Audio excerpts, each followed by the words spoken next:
for me personally, I wish that there was a little bit more things in like the environment that like, oh, it's ending in the top right where Yeah. Tehleach's islands were ending. Like maybe if I had the glider boots, like I'm maybe with it's you, better man. there. Yeah, like That's why. That's I'm why we. That's. oh He's gone. wait. I'm with you, man. DCs. Yo, what's up, everybody? Welcome back to the KAIJU Power Hour. I'm your host, Wedel, joined alongside Lemur and Ferny. How you two doing? Ferny, Doing well, thanks, Lemur. How about you? I'm also doing well. Just got done playing SUPERVIVE for 4 days straight. I mean, it's been a week since then, but it, had to recover for a few days for this episode. Always got to recover. But we got something special today. We don't got just one guest, all right? I was thinking it was just going to be one, but we got two awesome guests with us here today. First and foremost, let me introduce the lead game systems designer, Andrew Yip, a.k.a. Umbridge. How you doing? Howdy. And we have our staff technical designer, Kyle Leach, a.k.a. Tehleach. How you doing? What's up? I'm doing good. Happy to be here. Awesome. We're You're doing excited what? to have you. You mean well? I'm doing great. How's great? Okay, that's fine. What? How does he get out free?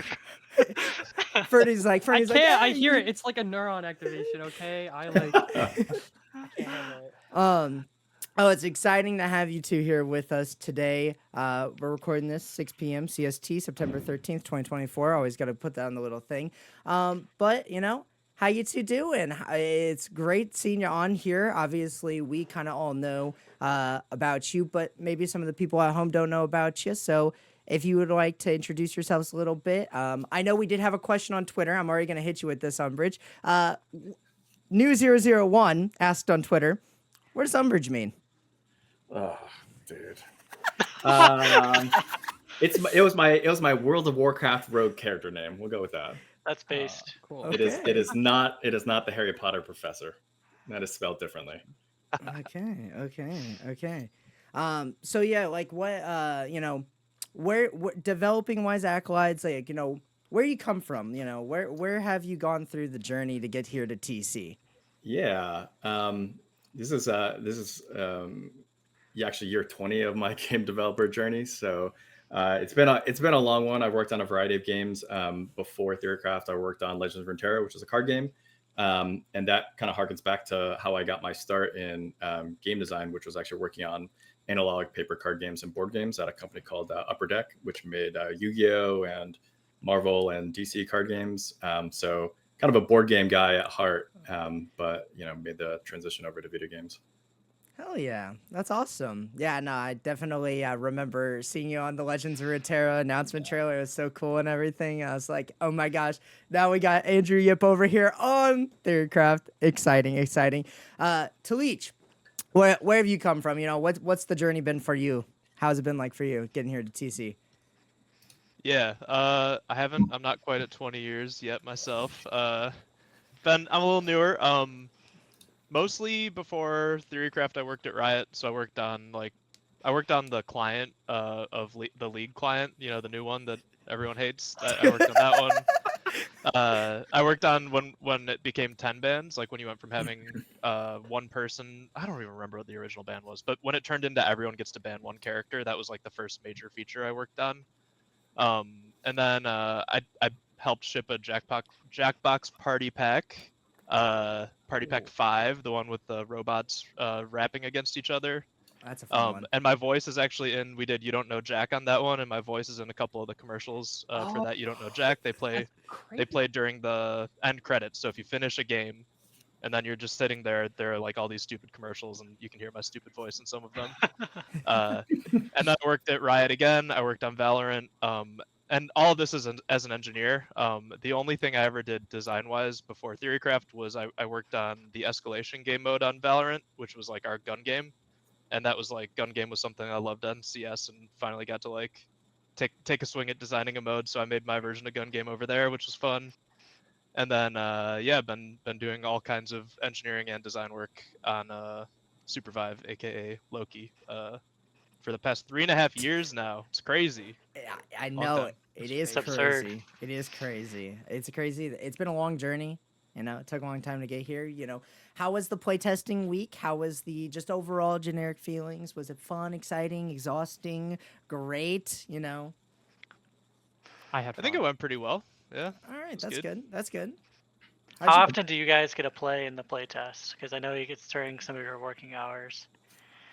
So it was kind of weird because I think as our timelines get longer for our playtests, it becomes less appropriate to just grind the entire time. Like when we did 3 days before and it would be like 3.5, 4 hours, mostly at my nighttime, I was like, yeah, if I have to like skip a couple hours of work, I'm playing the whole window. But now it's like 12 hours throughout the day, and I'm like skipping work if I play the whole window. So it hasn't been the whole window, but I would say we get out there. I played a bunch of games this time. It was a blast. I just realized the last playtest that there's actually a playtest calendar that like gets like superimposed on our workday calendars, but I didn't have it. And so like every playtest, all my teammates would just disappear, and I'd be like, "Where the fuck is everyone?" And yeah, they were playing the game, and I would just be doing work like an idiot. So, you know, I do try to get I do get into every playtest, but yeah, you know, as we you know, try to get our game closer and closer to, you know, launch ready. Yeah, there's a lot to do. Makes sense. That's awesome. It was definitely an exciting one. I had a great week. I thought it was a lot of fun. So like, bravo to building up for this one. This playtest was a lot of fun for me. Especially with it being kind of longer, it was also really nice because I played with a variety of groups, variety of people, versus where it's always been like, I got to find my solid groups that we're locked in for the 4 hours. Don't have to worry about it. But it was kind of fun. I had a good time around the board overall. Awesome. Yeah, making equipment interesting again, or interesting for the first time, is kind of like one of our design white whales. So it feels pretty good to make.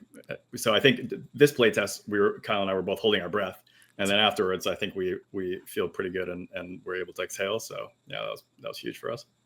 No, that's really awesome. And one thing, did you guys have any like favorite moments, either if in this playtest or like kind of leading up to this playtest? Like, it could be anything around the board. Or like game-breaking bugs that almost made it into the playtest or something like that. That's true. I'll go first so you can think about it a little bit. But I had a really funny story that I have to say. I shared it on Twitter a little bit. But basically, for the first day, I was like getting like 200 ping and 100 ping on NA. I was like, this is not right. This is not real. This is not how the game works. Okay, I get 30 and 20 ping on NA, and then I get 100 on EU.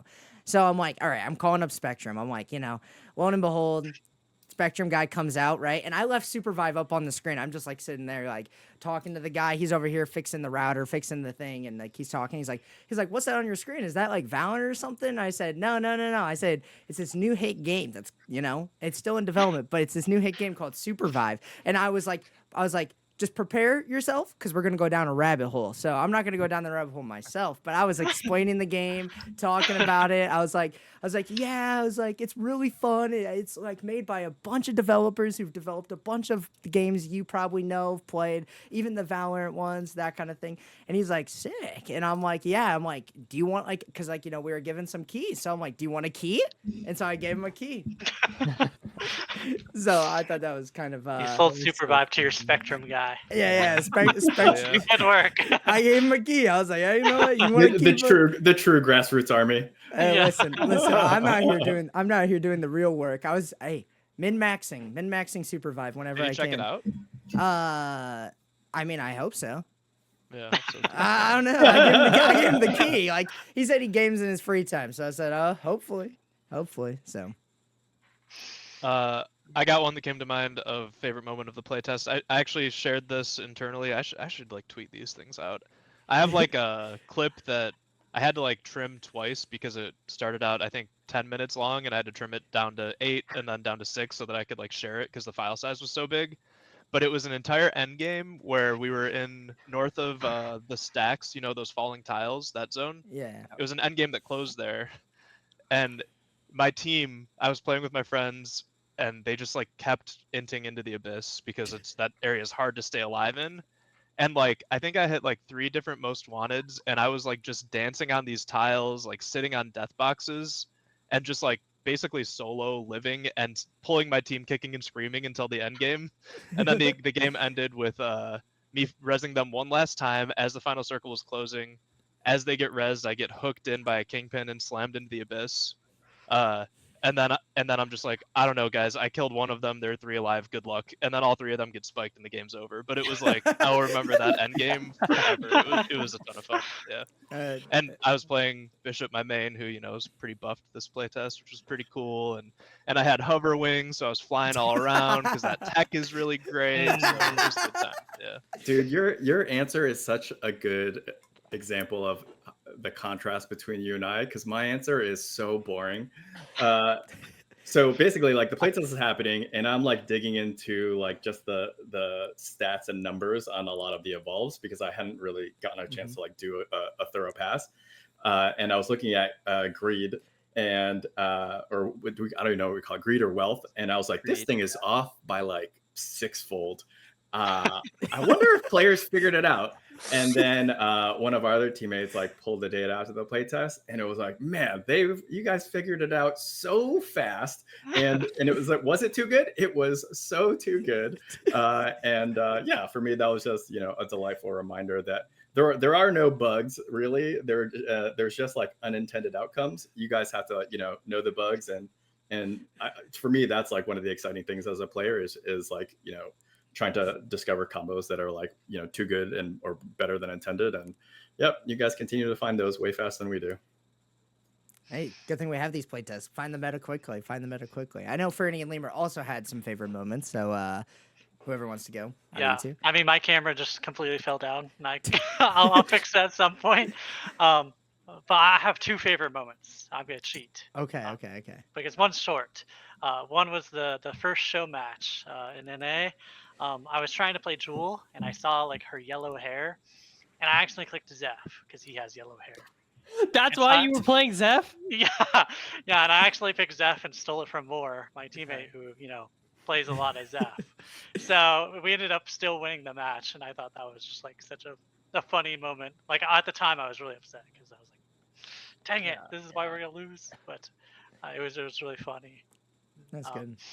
And then my second moment was, we had just come off like a few wins against a specific team. I won't name any names, but they were clearly a little tilted and upset that we had won a lot of games. So level 1, they had, or like level 2 or 3, they had gotten some good picks on us, which like played badly. And so then they proceeded to chase us around the map for the next like 10 minutes. They would just spam UAVs across the map for literally 10 minutes, and we're all just in the storm together, just griefing each other. And we eventually came out and won the game, which was really satisfying, and maybe threw a few clown emojis for them. Yo, my bad, Lemur. Yeah, I was so tilted at you. I just had to make your game terrible. So, no, those are some really good moments. Mine is definitely the Wedel Twitter clip from Showmatch Day 2, which, I mean, if you want to pull it up, feel free to, of course. But basically what happened is, I don't know, the 3 of us, we died because we were being stupid or something. And then Wedel is left alive, and I'm telling you, it's like a very, very terrible position. He's at like the very edge of the circle. There's like 8 teams left, and it's like night 3 or something. He somehow gets a most wanted, and he has, so obviously like invis is pretty bad now, like the invis pots, because they popped like really easily. And he somehow got Brushwhacker, and he was dipping and diving in between bushes, like right in front of people that were like they were camping a most wanted basically. And I can't remember if you got that one and got out, or you got a different one, but you ended up with one of them, and you were sitting here for like a minute and a half, just like dodging so much, like 3 different teams. And then eventually you like pathed your way around, and you saw they were like all stacked on top of a box or something. And one of them had the most wanted that they were guarding. It was like, I don't know, like 40 seconds left or something. And you walk up with Brushwhacker and you bishop punch. And then I was like popping off. And then it looked like the fight was over and like you weren't going to get the kill for like 2 seconds because you were really far away. And then they were popping nuke or something. You bishop ult, like thread the needle. And then like while you're flying by, you don't hit anybody, but you like LMB this guy twice. And then we're all back. And it was like the hypest thing I've seen in a while. So, and you had to lock in. Everyone had to lock in because we were still fighting. So it was like, hey, such an exciting moment. But yeah, That was fun to be a part of, even though I was just spectating during it, and then I walled somebody out to make sure we didn't die. It was a very exciting moment for sure, and I gotta thank Tehleach for that. The fact that Bishop Ult can curve, you can move it. It's not just a straight line. It does have the cool. ability to move a little bit, but housewarming out of the housewarming out of the way. It's time to get into the nitty gritty. All right, we got some questions for you, and you don't call them as spicy as you think they could have been. But you know what? We're excited to ask them anyways. So I know that Ferny, for the most part, thank you for compiling a lot of the list. I know a lot of these are gonna be from Reddit. We're gonna have some of these from Twitter, and then some of our own personal questions tossed in. So we're gonna try to pronounce as well as anyone in the Twitch chat currently, if wants to throw in a question, we're open to that as well. Yeah, exactly. So Spicy, because we're lacking spice. we're Allegedly. lacking some spice apparently. So I'm gonna start it off asking the first question here. I'm just gonna go from our list, not like personal, but just from some people. So from Fatestrikes, I believe this was over on Reddit. The LMB amp and the ability amp lock characters into an item they may not want. And although some of the passives are cool, you just build OP stat sticks. Personally, I'd like the stats to detach for the items, so you can play Vamp Blade with any one of the new passives instead of being locked to 3. What are your thoughts on something like this? Yeah. Should I go? Yep. Yeah, man. Yeah, so I think to try to give where we were coming from with those amps, for me it goes all the way back to looking at characters in League that can build AD or AP and get certain benefits from either. And I think as the game's progressed, that has kind of gotten phased out. We've had a lot of discussions within the dev team of could we do something like that or not? Because yeah, it feels like League has decided that kind of thing doesn't really work, and you end up seeing champs that are, I always forget the name, champs, hunters, characters, heroes, I don't know, Yeah. that are really clearly telling you have to build this, and if you build the other stat, you're trolling. So long ago we had both AD and AP, and long ago characters kind of only could ever do one or the other, and then we kind of gave up and we're just gonna have AP, one thing's gonna scale.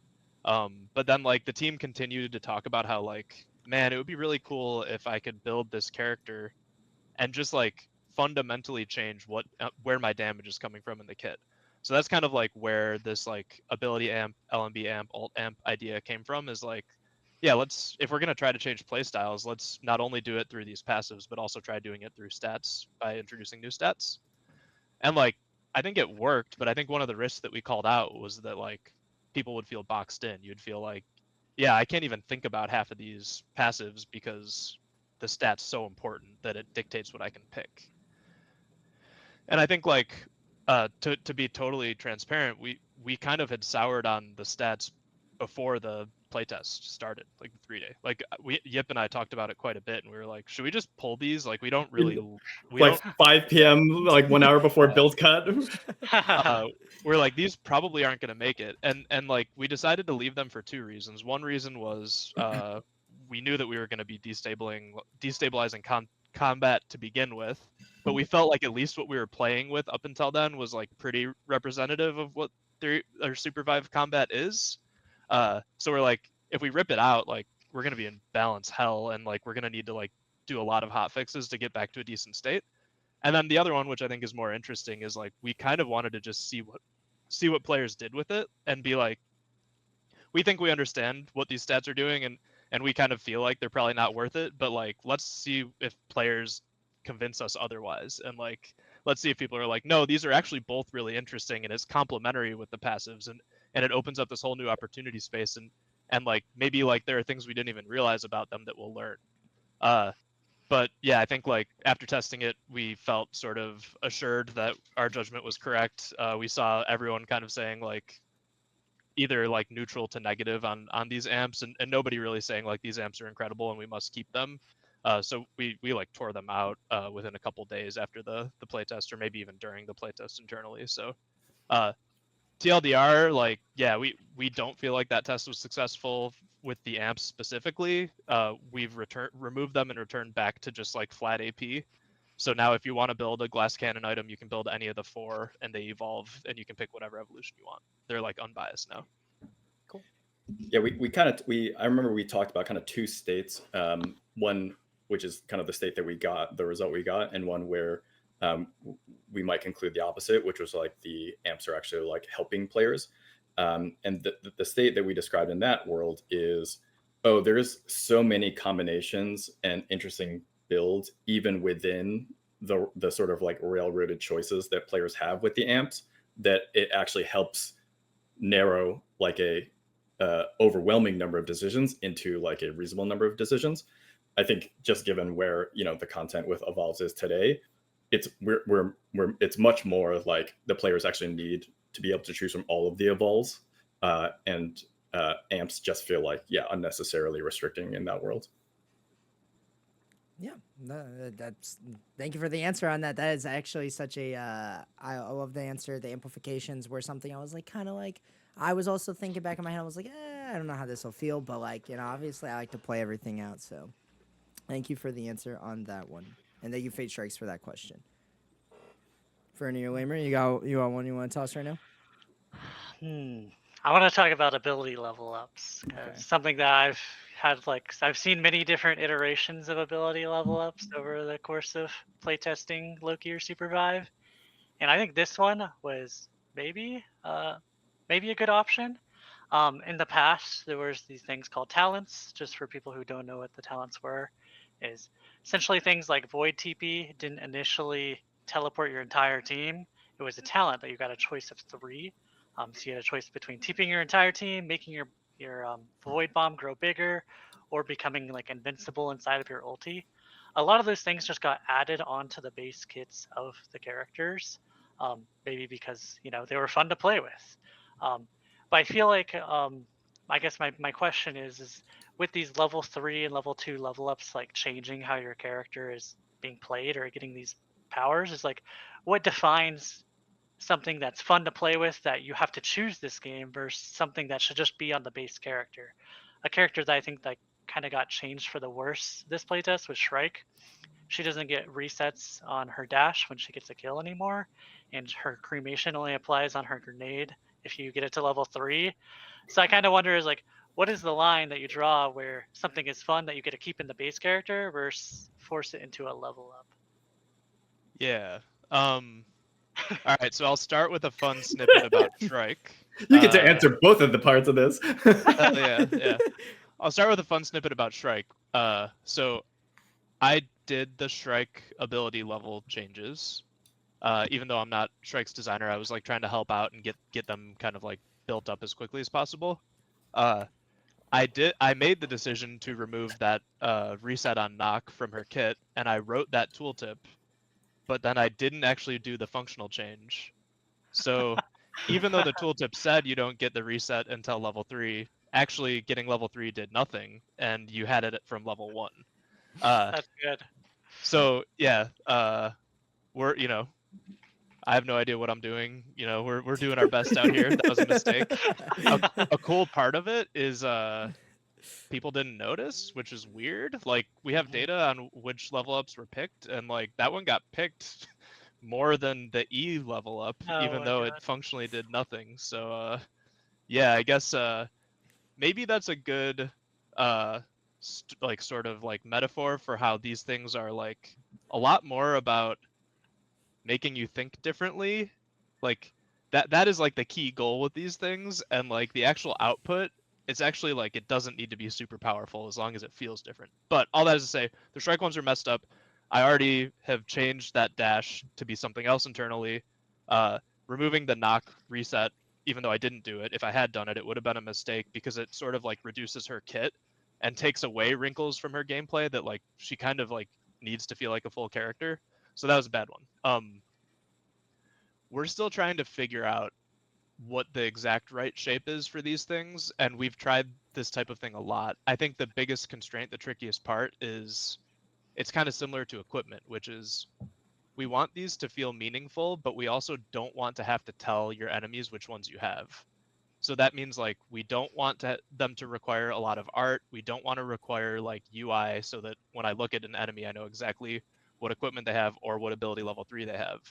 So like the sweet spot for these, I think, is like they change the way you think about the ability, but they don't change the way that other people have to play against you, and that's hard. That's not easy.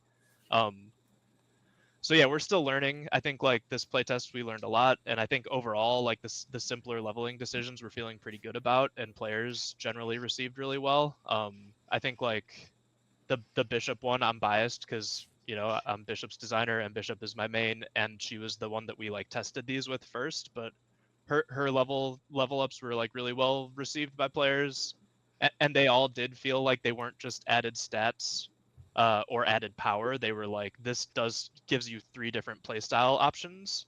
So I think like we want to trend in that direction and take the ones that were like, yeah, -3 second cooldown plus 20% damage, try to make them like more interesting and less raw power, because like we think, and we've heard from you guys, that like those are more interesting and more exciting to engage with.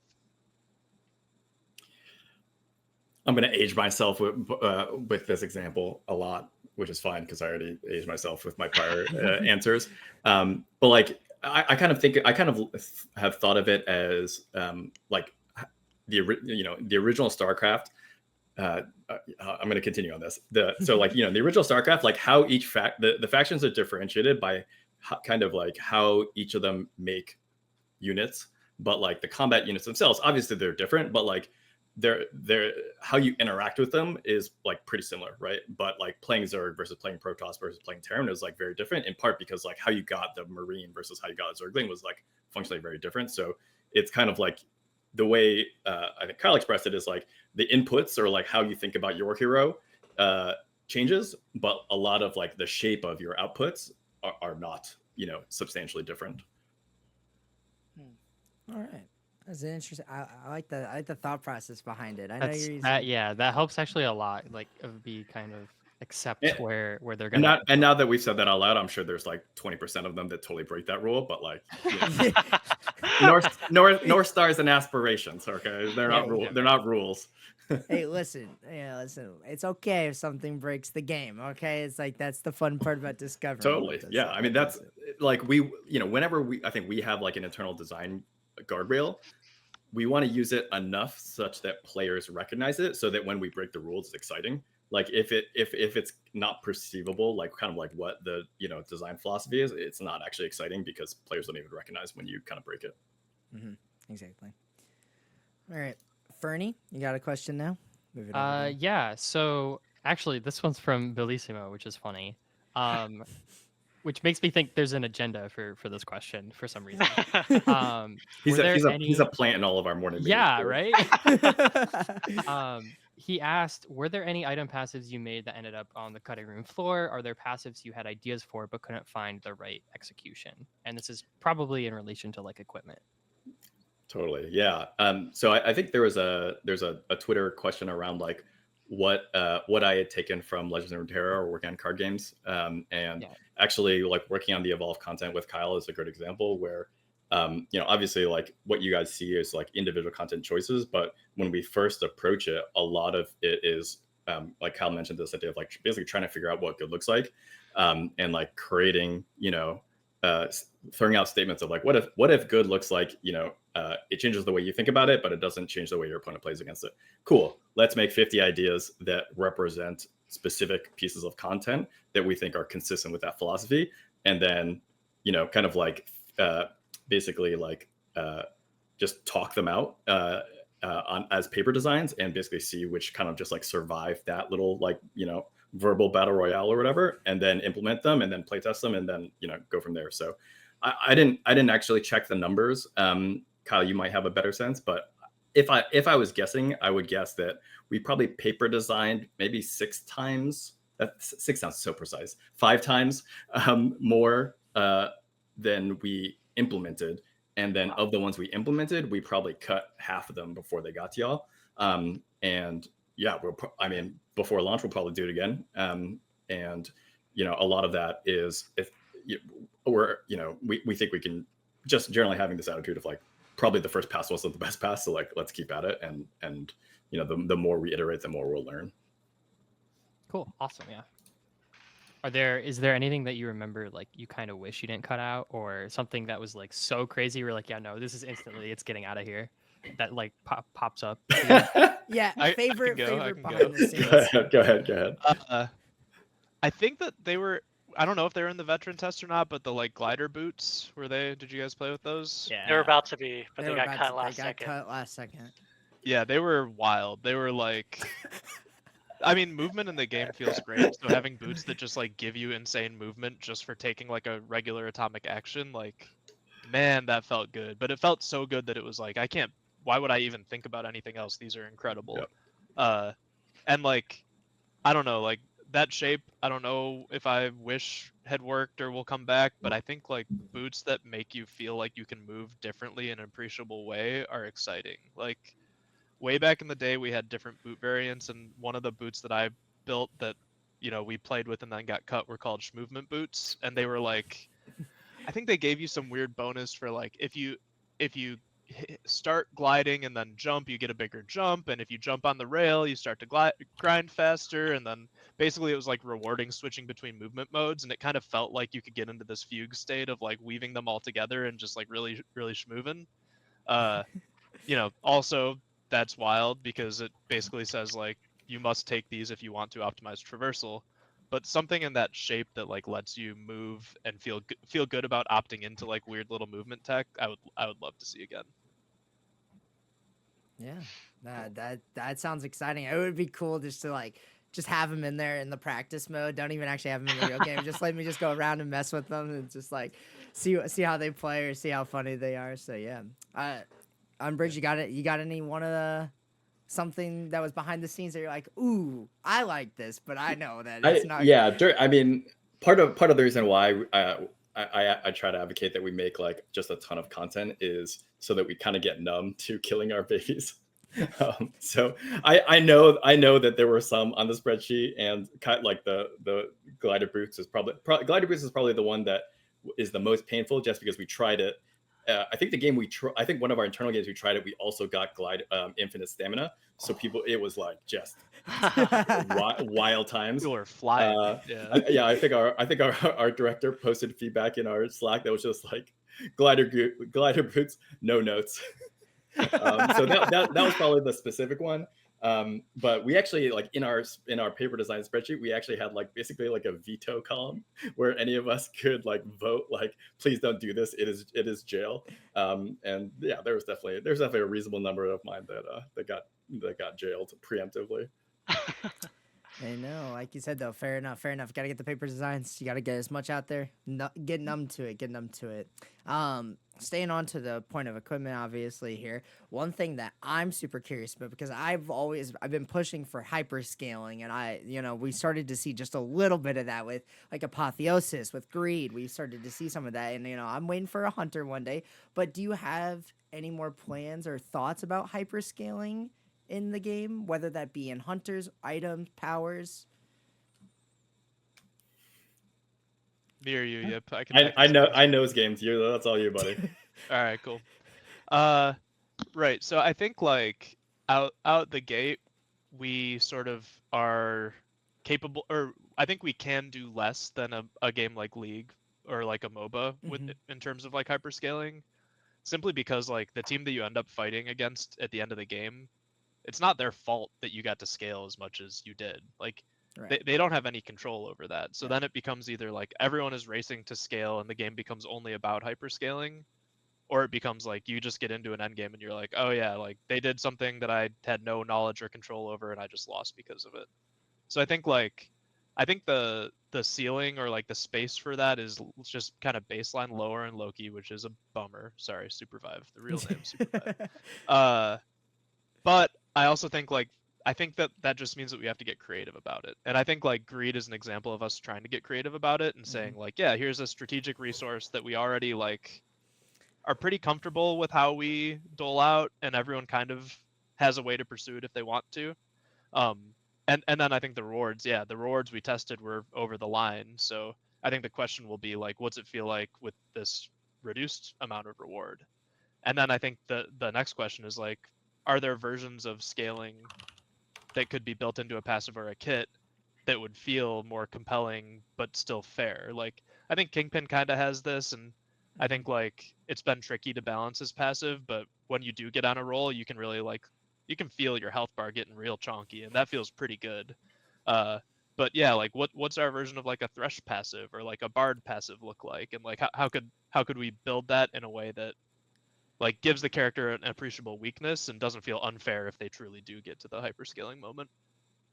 No, Yeah, Kyle kind of highlighted one of our sacred cows, which is like come final last 2 or 3 teams, like we want all the teams to feel like they have a credible shot, and that both is like how many on their squad is alive. That's like how powerful can the range be. I think if we were interested in pursuing player stats can go higher, I think that inevitably would get coupled with more rubber banding in the game. So like we already see this with like certain like revive actions, like when you get revived with like most wanted, will rubber band you your level back up. You would likely need to see a lot more of that with scaling. So it's one of those like weird arms racy things where it's like, yeah, we can make the numbers go up, but then we would also make everyone else's numbers go up, and their numbers would go up in ways that kind of feel like Nintendo-y unearned.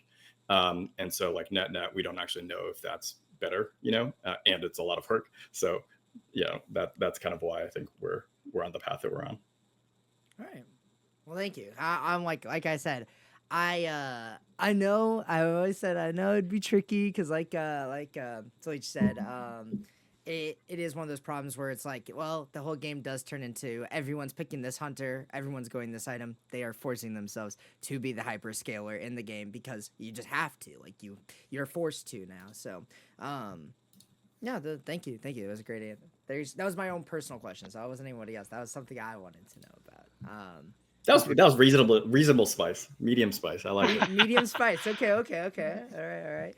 Lemur, you got something spicier or just not spicy, but I did want to talk about equipment a bit more. Obviously, we touched on greed just being completely overtuned, but do you guys like if greed is in the game and say it is strong when you get greed, do you guys like the kind of situation where you have to give away your money to someone on your team and then you kind of get less agency in the game? I personally hated it. I hated giving my money because it was so strong. It was like I don't get to use the shops because I'm just giving Phenom and Abador my money every game, and I just am sad. They're robbing you. I literally got robbed my lunch money. I would say the jury's out. This is, I mean, your question is literally like a Slack discussion on our internal Slack right now. So I think there are some people on our team that like the quest and like the ability to help out their teammate and deliberately like kind of choose a funnel strategy. And then there are other players and support players particularly who don't like that, right? That was kind of like the goal of that particular evolve piece of content. Is Puff in chat? Okay, no. Yeah, he just got happy for some reason. So we talk a lot about the games that inspired us, and sort of what are the styles of decisions and strategies that you can uniquely make in those games, and basically like what is the SUPERVIVE equivalent or version, or how do we make that choice available but still feel like true to our game, right?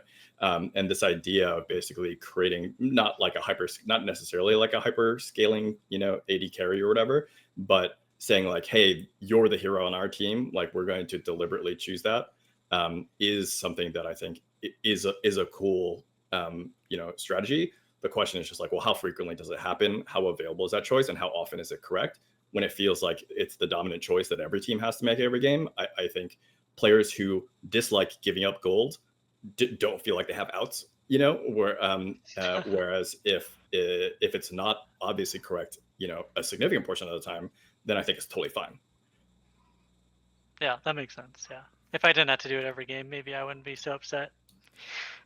I say it's also kind of crazy when you have to like, let's say you had like a Felix, a Bishop, and an Oath on your team, and they all were going greed, and now you're like fighting over, oh, who gets it more? Who's more important on the team? Who should get the stats? That kind of thing. So like the multitude of the item as well is kind of a thought process to think behind.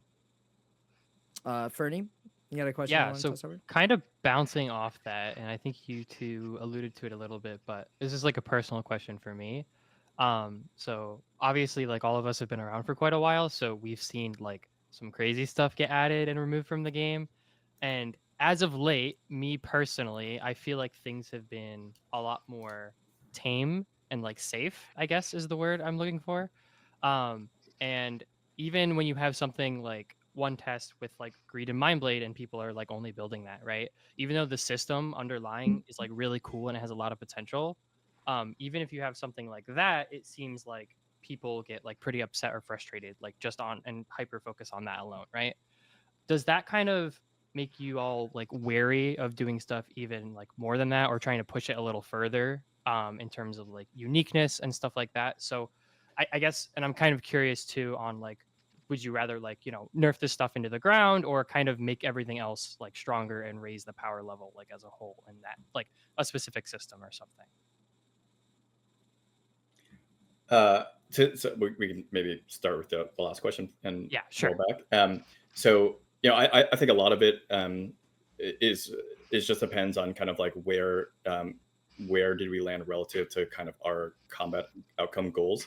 Where if we're in a scenario where like you have to snowball a certain player, and if you do, you clean up the lobby, and if you don't, you get eliminated early and you go next. Like maybe we're okay with that happening X% of the time, but if we're like 3 times that, like we're going to like use that as one of the big data points to be like, probably the answer should be tune that particular piece of content back, not bringing everything else up to it. Mm-hmm. Kyle, you can probably speak to that point better. Yeah, I think so I think that we have a desire to build things that are exciting and surprising, like just straight up. Like that's exciting for us. We like to see people react to it. We like to see clips of crazy shit happening. So I think like players picking out things that are insane and complaining about them, like we read that, and if we feel like there's enough perception that issue that like it is making people not like the game or want to do something else, then yeah, we'll change it. But I think an example of, and maybe I'll get in trouble for this, but an example of a thing that hasn't been fixed but we've known about for a long time is the hover wings, like Bishop tech, like the fact that you can go flying. Like I had a game this morning that had one of the most dramatic finishes ever, and it only happened because of that tech. And the like anecdote I mentioned to you guys earlier also did. It's like those are things that I think like if someone sees on someone else's screen, they're like, what is that game? I want to try that game. So that stuff is exciting to us.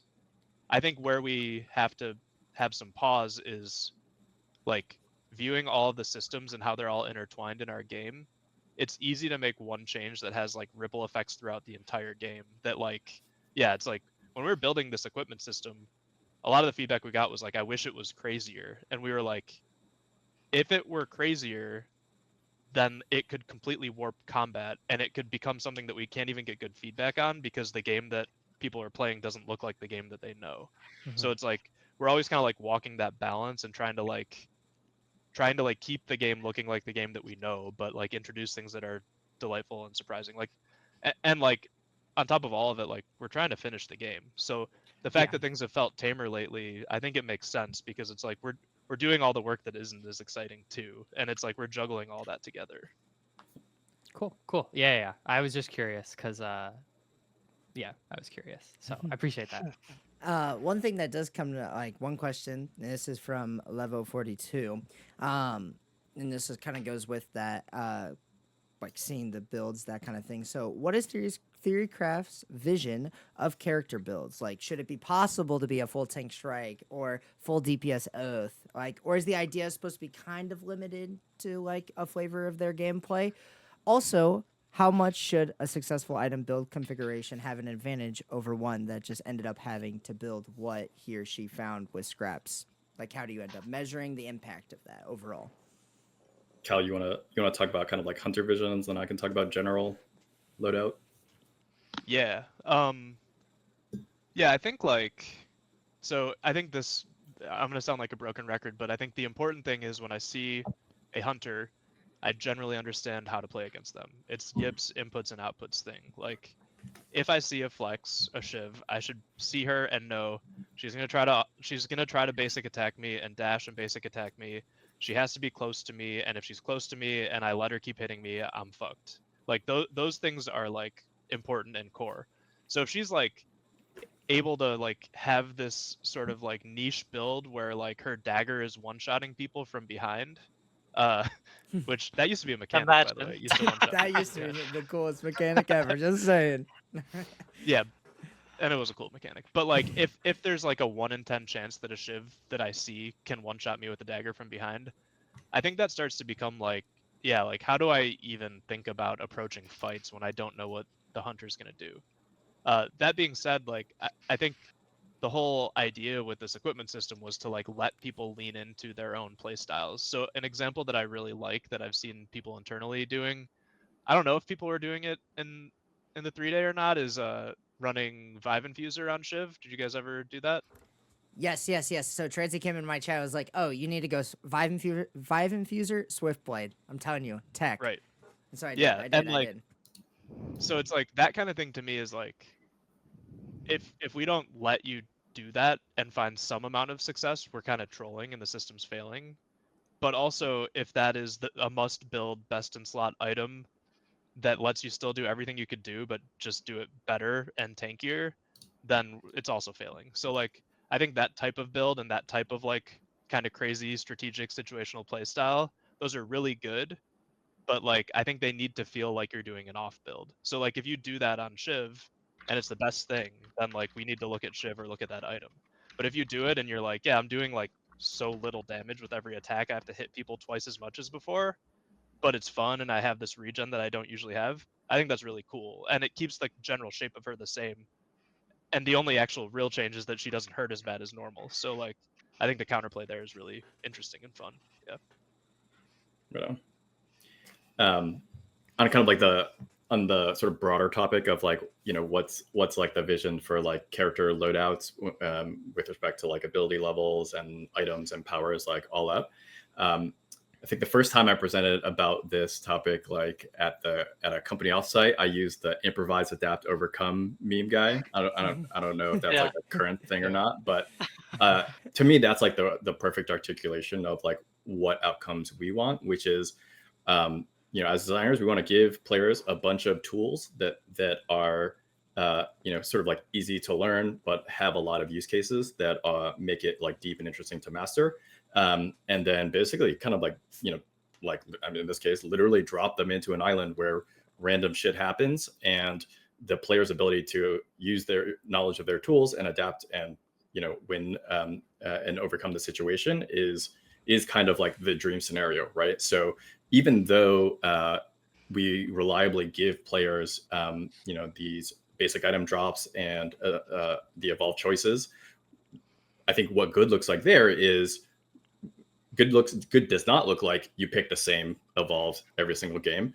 But probably if you pick completely random ones, or if you don't get to pick at all, like that's a fail state too. So we're trying to kind of hit this sweet spot where a lot of games you are kind of just like flowing into your comfort selections with those evolves. But some games, something will happen, like, oh, like you have a, you know, a fourth person on your squad. They pick a healer hero, which you usually don't have, so you go off your healing, your self heal evolve, and, you know, pick something more DPS heavy, or you know, you find an early like a day one blue item evolve that you wouldn't normally consider, but it has, you know, the possibility of just like catapulting you ahead if you can figure out how to use it. Or like, you know, greed is like a good example. Like, oh, you were behind in the game, and so, you know, your team is like really down on gold. Normally, your team would totally go greed, but in this game they can't. So, you know, the question for us now is, given that evolves and ability levels are like reliably available choices, are there enough kind of other random events that would cause you to kind of get out of your default position and force you to you know, adapt and make different choices with the choices that you have? I like that. I like the thought process of like one thing that major like has stuck in my head since you mentioned it was like, you know, the different selection of hunters changes the way you think about how you're gonna build, right? Like if we're playing in a whole DPS squad, we're gonna be relying on our own heals. Like we have our own self heals. Versus like when you're playing in a squad where it's like, okay, I got an oath, I have a Zeph. Like, why should I build something that heals me? Like I should just build something more damage. Like I'm literally trolling if I just build heals. So it's really good to think about. Really cool, really neat design behind the brains of the operation, that kind of thing. So I like that. Really like that. I think one of the problems that I guess is if you're playing the same team comp over and over and over and over again, it's like you are building roughly the same items every time. For me personally, I wish that there was a little bit more things in like the environment that like, oh, it's ending in the top right where Tehleach's islands were ending. Like maybe if I had the glider boots, like I'm with you, man. there. Yeah, like that's why oh, He's gone. wait. I'm with you, man. DCs. Hold on. I'm back on. Welcome back. Welcome back. Hello. Hey. You were not welcome with back. us apparently, but it's okay. Dude, I was like, did my mic go out of range? Did I like shout too loud? I like canceled myself. You were too excited.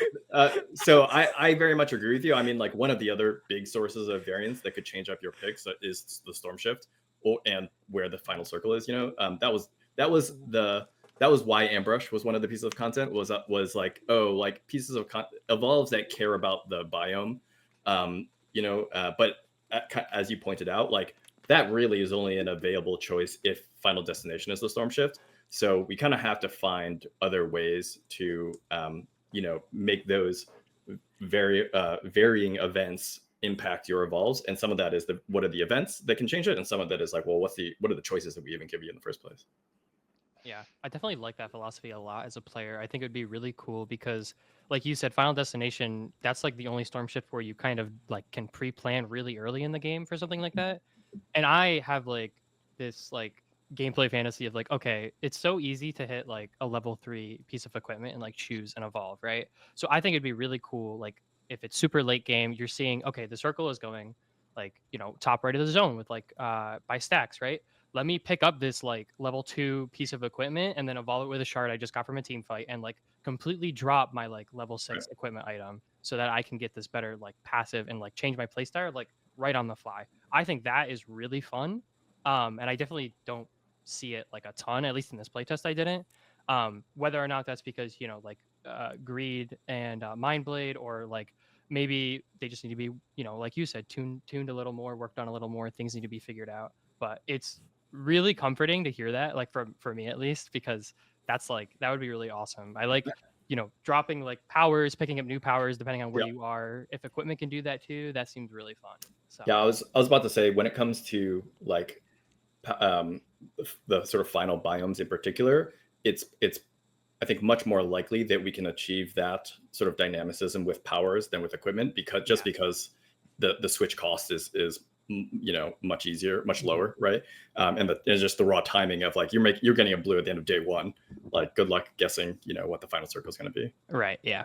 That's a good point. Sweet.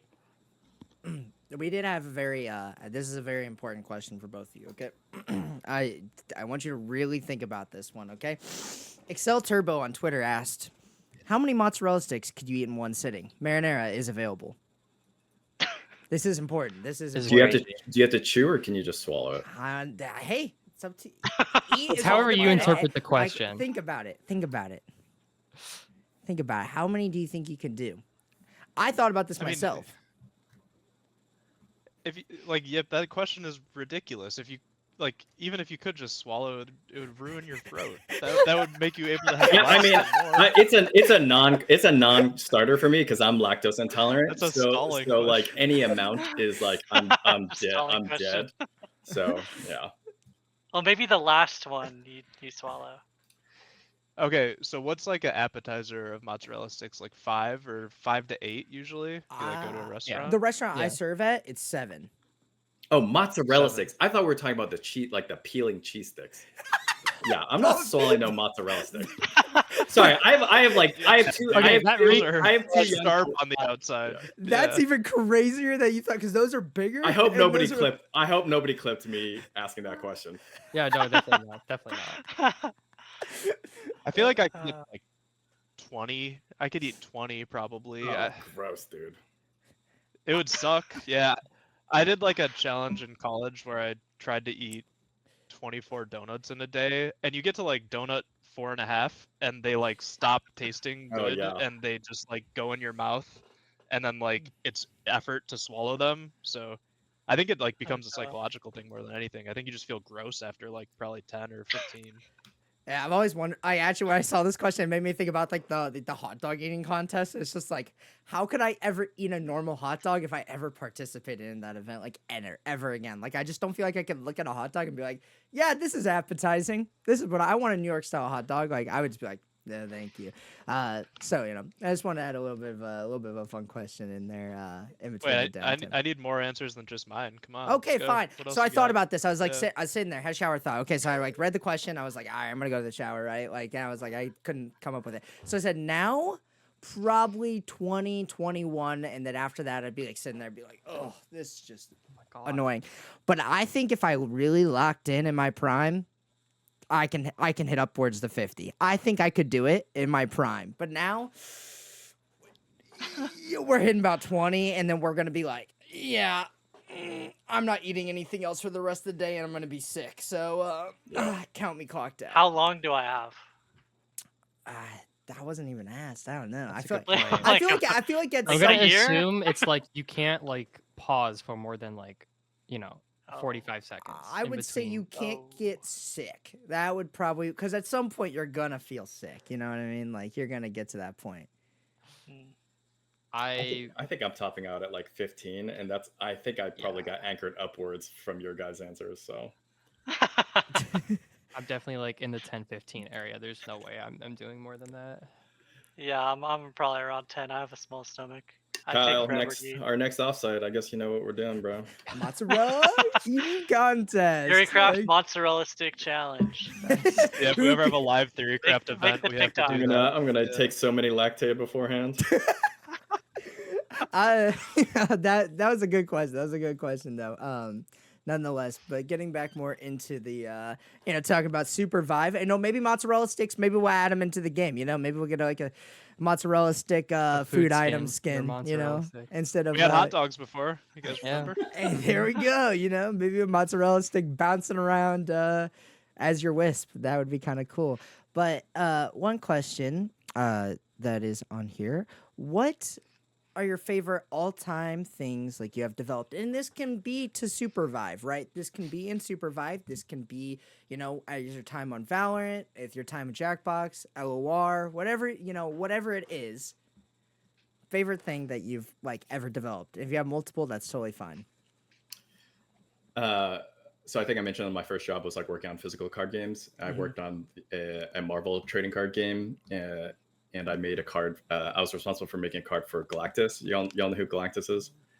And it was a scrappy org. So I also wrote all of the art descriptions. So I wrote an art description, and it was something like Galactus stands in Times Square, and he's so big that he's blocking out the sun. And normally when you get these art, when you commission art, you'll get the art back in stages. Like you'll get a sketch, you'll get like black and whites, and you'll give feedback all the time. This time we had paid a really man, I can't say the name. We paid an expensive and renowned comic book artist, and he was just like, yeah, I'm just gonna do it. Like, I got it. This is automatic. And so we get it back, and it was like it cost like 10 times our normal illustration because it's like like a high rate dude.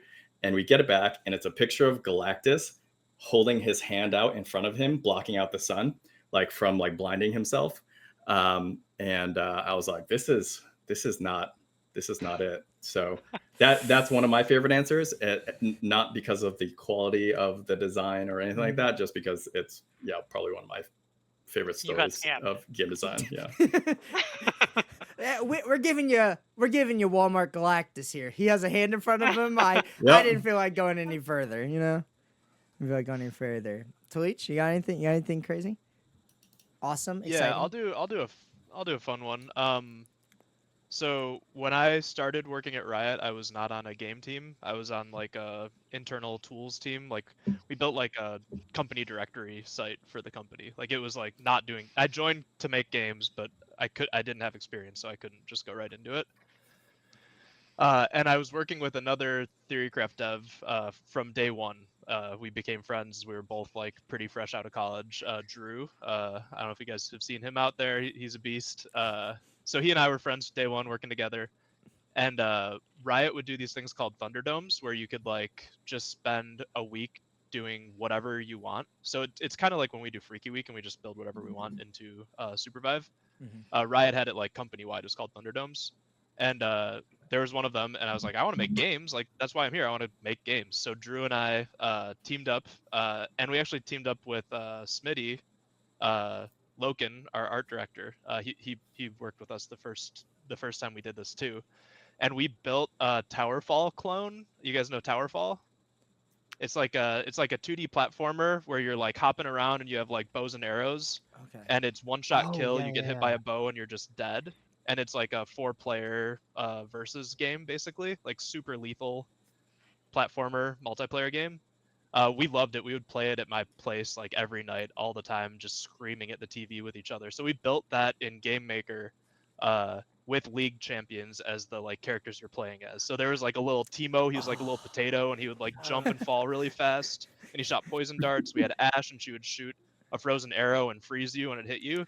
And we were just like, yeah, let's just do this. And like Smitty Loken, he did a lot of the pixel art, and like what we built in like 3 days was something that I was like incredibly proud of. And we got to like, they did a science fair where everyone would play the games, and we saw like people lining up to like play it and yell at each other just like we yelled at our TV playing Towerfall. And it was like the first moment of like, oh, this is maybe what it's like to actually make games for realsies.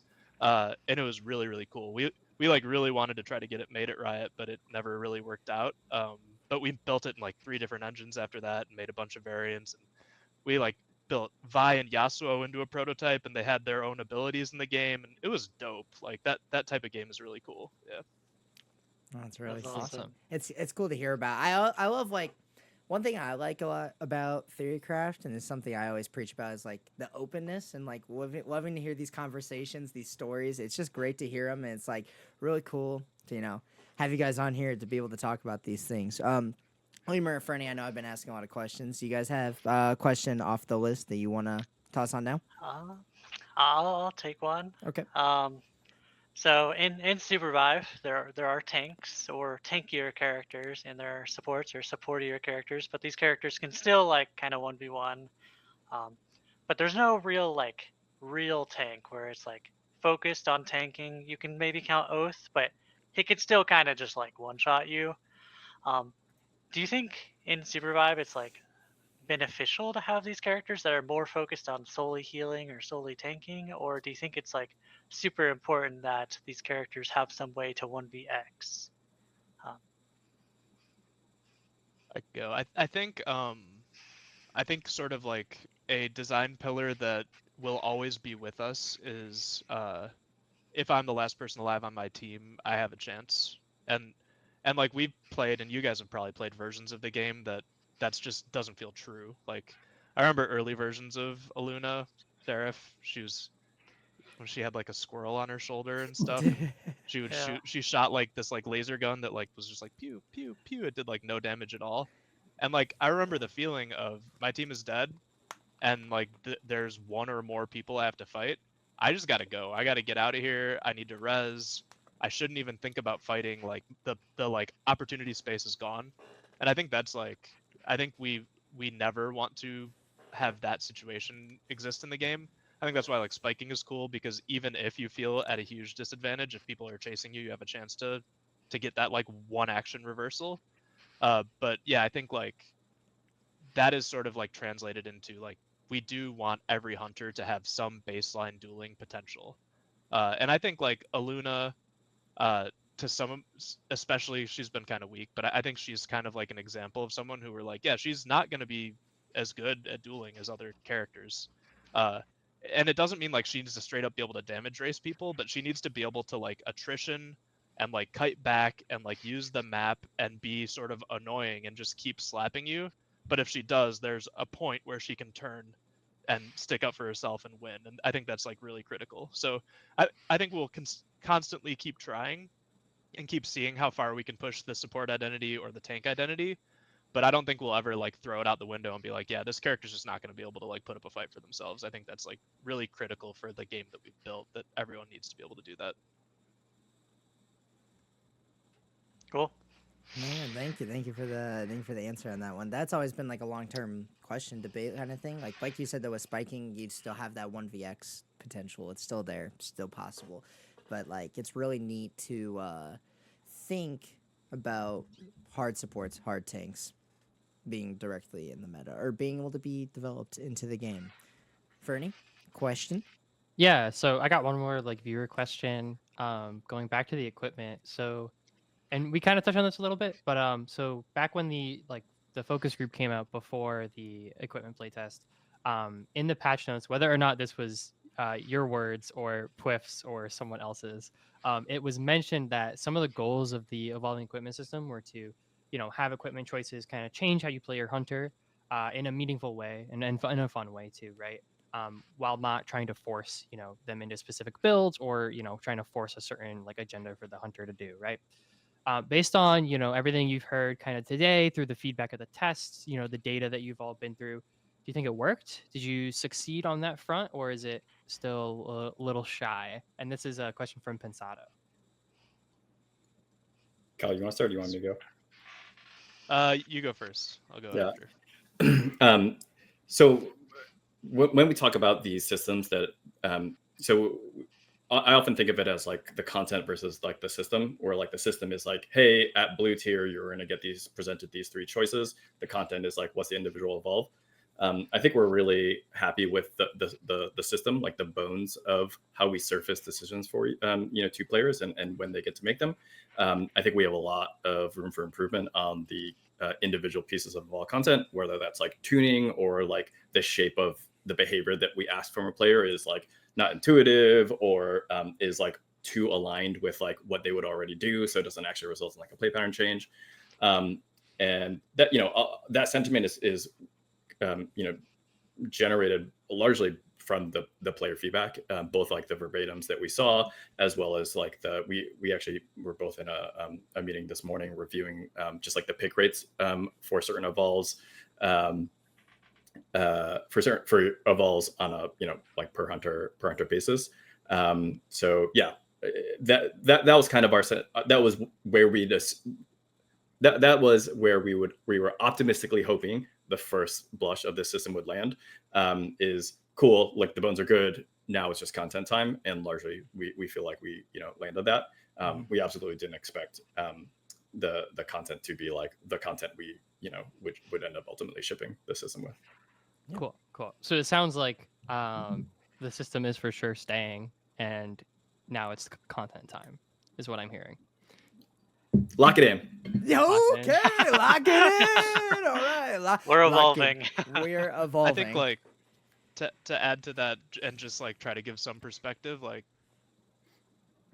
we built this version of it in a month or so, which included building the entire system and all of the content. So like, if you had asked us before, we'd be like, yeah, I don't know, like hopefully half of the content players resonate with players, and then we can replace the other half. And I don't know where it exactly ended up, but like the signal that we got is that people really enjoyed it. And I think like the content itself will be kind of something that's ever changing. Like if our game's successful, like, items are going to get annoying or feel unbalanceable or unhealthy just over time, and we'll swap them out for other items, or items will feel stale and boring and we'll want to bring in something fresh or new. So like that type of content is something that like clearly isn't set in stone now. Like we will clearly continue to iterate until we feel good about this first set, but then like also isn't something that will like be long term the same. So we're still trying to like wrap our heads around where it landed and where combat is. But yeah, I think the thing I would call out from that framing of give people meaningful play styles that are different is I think we kind of moved the way we thought about that a little bit as we developed it too, because like back to being a broken record, when you see a hunter, you should know what they're going to do. Like you should understand their outputs. So like if we were truly playstyle changing and turning them into different hunters, that would not be good. But I think like players like to play their heroes differently. There's like, I play bishop this way, and like Major plays bishop that way, or Mithy plays bishop a different way, and that's all good. And the goal is that like each of us has a set of items that we feel like complements what we want to do. It's not like I get this item and now I must do something I don't want to do or my hero doesn't want to do. It's like they should accentuate different parts of the heroes that we all like. Yeah. Cool. Yeah. That's good to hear. I definitely like have that urgent desire to like play one character but be able to play them in like 3 completely different ways. And I think I need to get rid of this dream that abilities are going to do it, or like, because you make a very, very good point of, okay, if you see a character, the way SUPERVIVE is so fast, if you aren't able to parse exactly like how they're going to play against you or how you can deal with them in like, you know, that very short like amount of seconds, you could just die, and it's not fun to play like that. If you get killed by something you didn't know they had, right? So I definitely get that. I'm coming more to terms with that. That's a personal like thing I have to become aware of, but I definitely like hearing that, especially because I know that like previously, like we mentioned talents before, they were really cool, but they definitely caused like some of that issue until, you know, stuff went back into their base kits, and then talents kind of disappeared for a year and a half. So I was basically getting at, I hope equipment doesn't disappear. This version of evolving equipment doesn't disappear for like a year and a half, which sounds like you guys are happy with it. So cool. All right, Ferny, Lemur, I'm gonna ask you. Do you have another one last question? Either Now, of you when wanna is ask? evolving powers gonna come out? True. We tried that. We tried. Yeah. Oh wait, really? That's You did. Upgrade. that's Yeah. jail. Yeah. Yeah. Yeah, remember red tier powers? Remember those? Yeah, I do. 3 separate option paths. Freaky week whenever stats were tied to powers as well.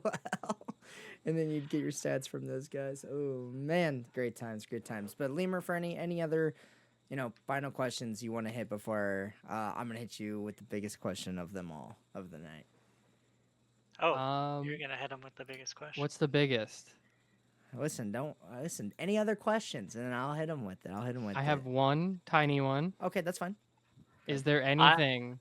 Oh, go ahead. What's up? No, I was after this. I also have a big question. Okay. Okay. So Is we're there both- anything that you can leak? Okay, I mean, I guess that actually was more or less the question, but What the heck? go ahead. Okay, you know what? Anything. Go ahead. Anything either that you're working on or that, you know, people might not know about, you know, something that you're looking forward to having, you know, people play or know about? Or is this just no? They both got nothing. grins on their faces. Leak. I mean, I feel like we already leaked the amps going away, so you know that's kind of a leak. I leaked some Shrike stuff. I don't know if I have another big leak. You got a leak? Yep. Any I leaks mean, over there? new evolves next playtest. Can you tell us one? Nope. We're desperate. We're desperate. We'll take anything we can get. Anything we can get. I'm looking at our internal patch notes. I was gonna say, can you pull I'm up like, the docs who- internally and like? I'm like, just which list off two? developer am I gonna make upset with me? Oh, that's a good point, actually. I didn't Just think about find that. something from JMO. Yeah, pick Just- JMO. Yeah, JMO, it's fine. pick It'll be something from JMO. You know, just I tell us. mean, I'm not gonna get too specific. I'll say that, you know, this morning we play tested and there were like 10 patch notes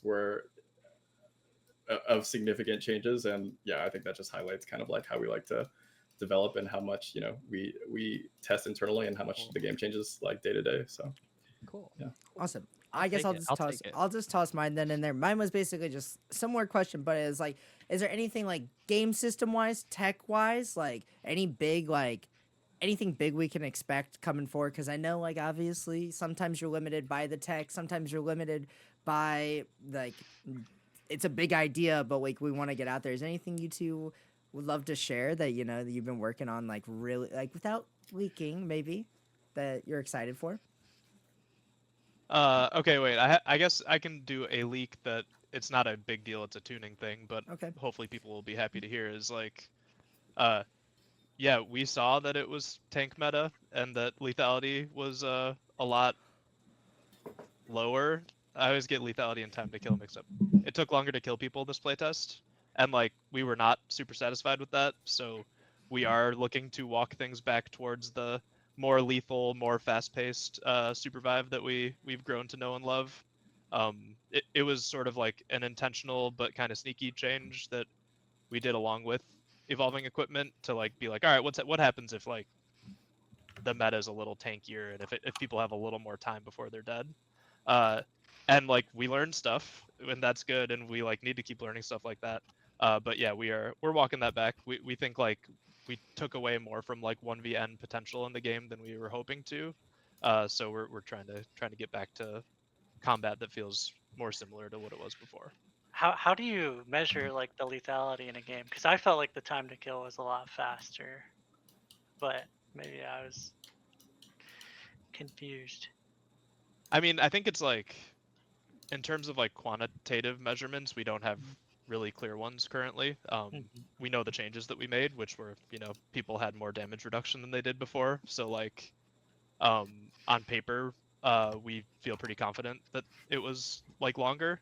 And then also we just watch a shitload of footage, watch clips, we play it ourselves, and we're constantly tuning and making changes. So I think we are pretty confident that like it was longer, and like I can share clips that I've seen. Yeah. But yeah, I think we do need quantitative ways, and that's something we're working on. But you know, we'll get to it when we get to it. Cool. Go ahead.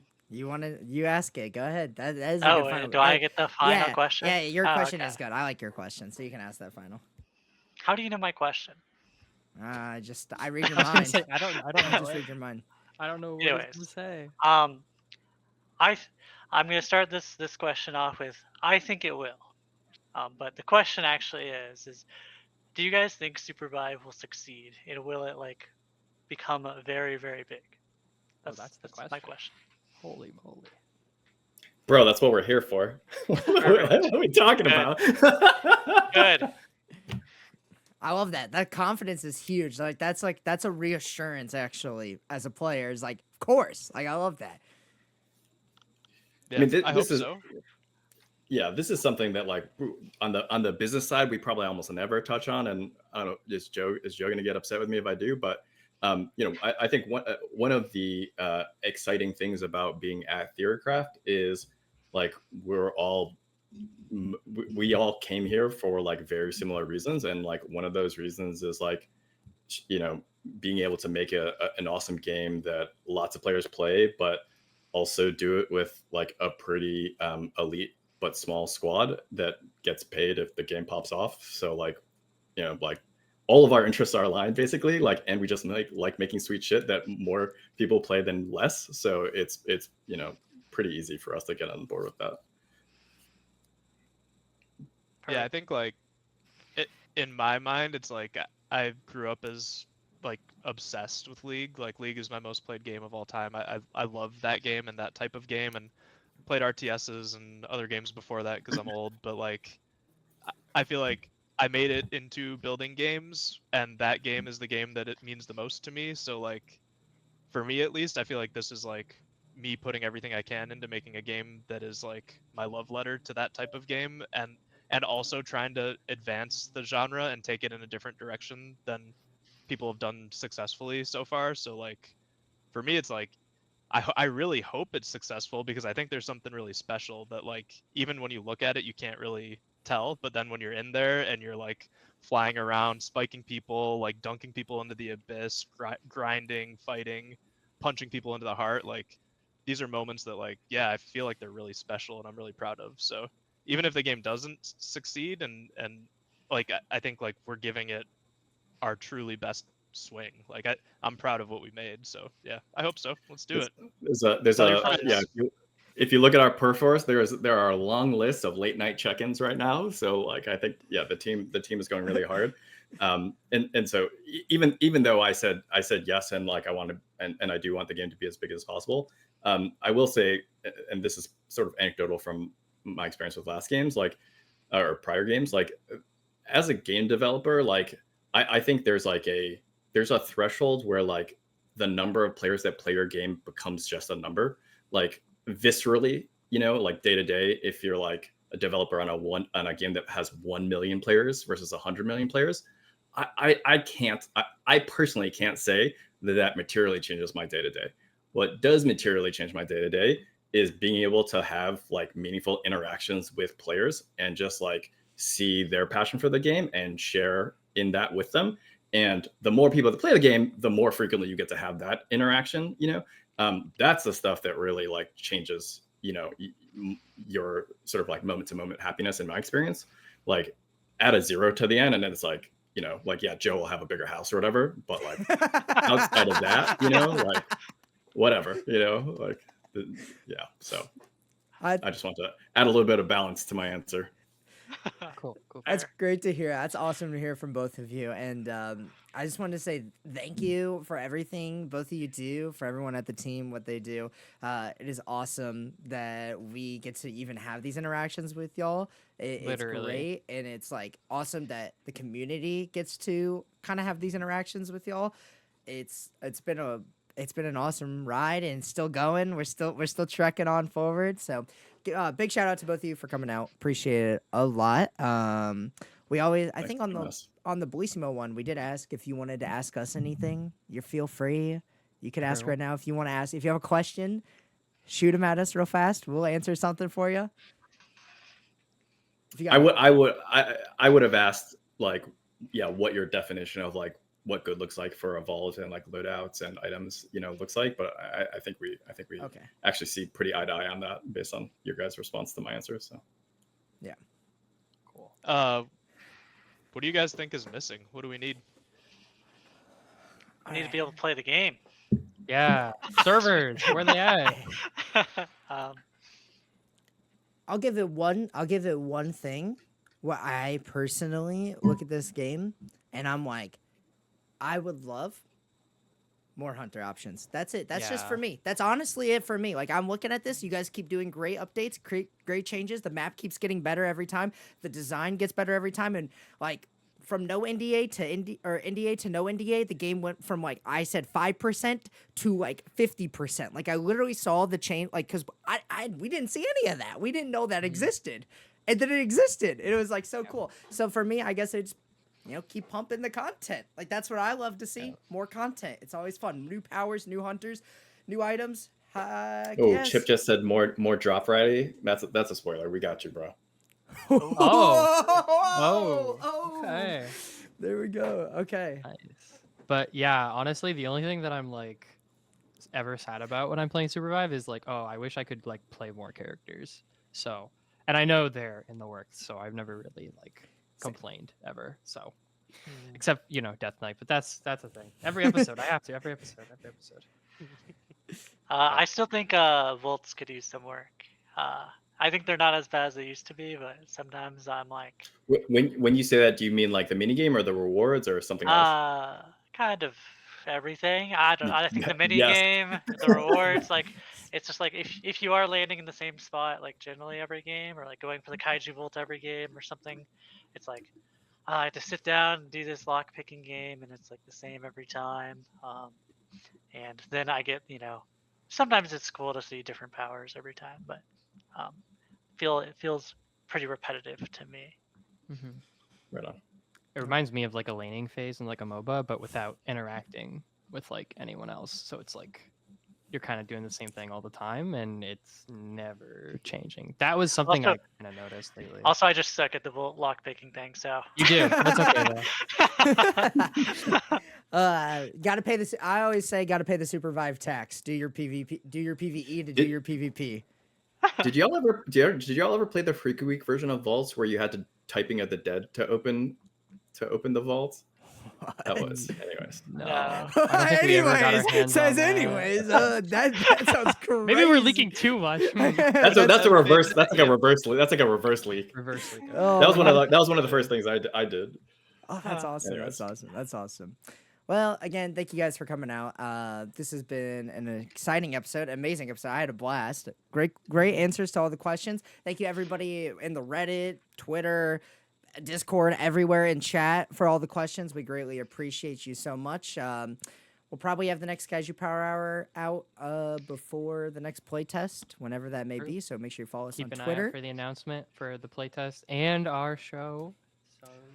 So yeah. Well, thank you again for coming on. Thank you everybody for coming out.